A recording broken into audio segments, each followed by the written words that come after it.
นี่ครับหลังจากเข้าปล่อยเสือกคือโตแล้วเขาก็ปล่อยยางเล่มกินตัวไม้เนี่ยเสด็จสะดงไปทั้งไหนบุญนี่บาดนี่ครับ3 ตัวแม่ลูกครับค่อยหน่อยถึกหน่อยตัวนี้ก็อยู่น้ำกันดีอยู่แต่อันโตเสือมาใหม่นี่เสด็จสะดงนิสัยค่อยนี่ก็บ่คือกันเด้ครับแต่ละโตแต่ละเราแต่ละกอมันนี่ตัวใดเสด็จสะดงมันเสด็จสะดงอยู่บ่เศร้าตัวใดมันเคียมมันก็เคียมเล่มของมันไปซื้อมา3 เดือน3-4 เดือนบ่ทันถือกันนี่ครับเห็นกันก็ยังแงะใส่กันแงนหน้าใส่กันอู้ยังบอกยังไปไกลวันมาแม่ไปใส่นั่นโอ้มันไปกินน้ำนี่ครับ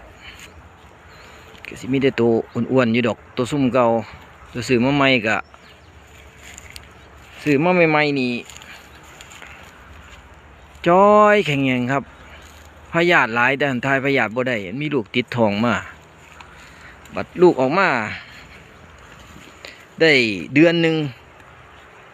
ขี่ออกมาขาวกับว่ามันขาวน้ำนุ่มมันโมเมนบัดได้เดี๋ยวมันขาวพยาธิมันหลายลูกมันก็ได้มันติดพยาธิมันก็แม่มันตั้งแต่อยู่ในท้องมันได้2 เดือนบัดนี้ก็นี่ครับตัวหน่อยนี่นะมีห้อยหมากัดยังเหลืออยู่น้อยหนึ่งมันหันบ่ค่อยให้บายดอกนี่ครับตัวนี้ก็กำลังท้องได้3-4 เดือนตัวแม่สาวอายุ3 ปี2 เดือน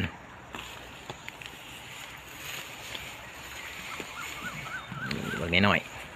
นี่ครับหลังยังขาวเข็นเล่นจนถึงมากัด2 เถื่อวิตตายมา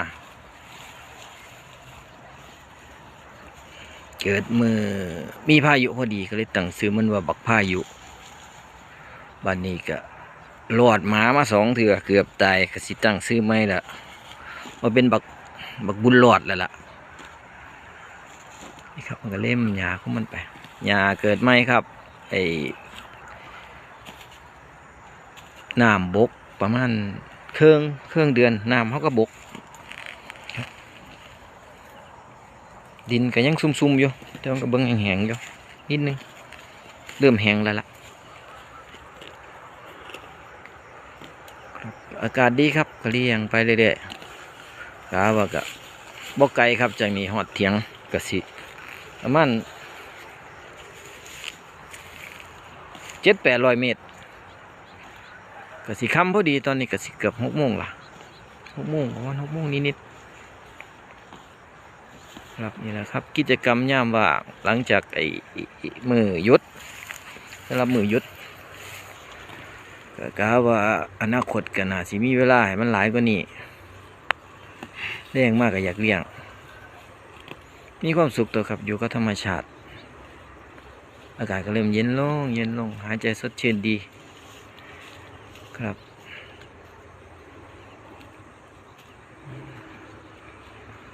นี่ครับเบิ่งบรรยากาศรอบๆดีๆนี่